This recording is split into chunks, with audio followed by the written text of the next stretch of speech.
One day, while Grandpa was bent over doing yard work, his pants slipped slightly, and Peter couldn't stop giggling, quietly pulling out a bright red chili from his pocket. Peter crept up behind Grandpa. Without anyone noticing, he slipped the chili into Grandpa's pants as a prank. Grandpa immediately felt the sting and became furious at Peter's antics. He shouted that Peter would be punished right away. Peter ran, but Grandpa managed to catch him, just as Grandpa was about to scold him.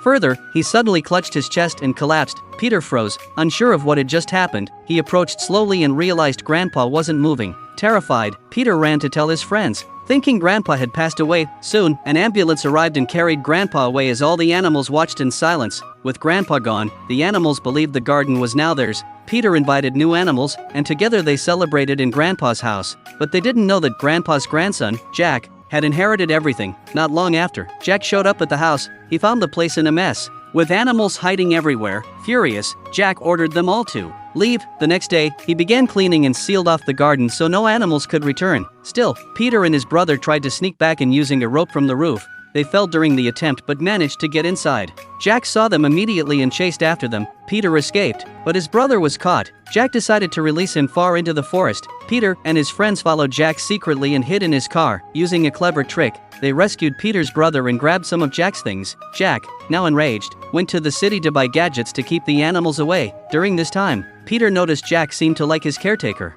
Jealous, Peter decided to confront Jack. The two began to fight, but stopped when the caretaker arrived. Pretending to get along, they hid their disagreement from her. One day, while arguing, they accidentally ruined the garden flowers. Jack blamed Peter, and the caretaker, upset, made Peter leave. Feeling wronged, Peter decided to get back at Jack. He and his friends came up with a plan and practiced for it. Later, they went to Jack's home to annoy him. However, their prank failed completely. Jack installed electric wires all around his house, but Peter and the others continued causing mischief in new ways. Jack, frustrated, set firecrackers in their burrows. The caretaker saw this and stopped him. Later, while Jack and the caretaker were talking, Peter and his friends used a slingshot to hit Jack.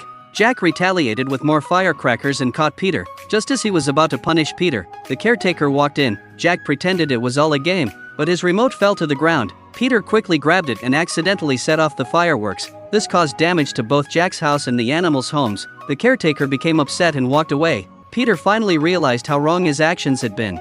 He apologized to his fellow animals, then he went to the city to say sorry to Jack. Jack forgave him, and together they went to speak with the caretaker. Peter admitted his mistake and took responsibility. In the end, they all made peace and lived happily again.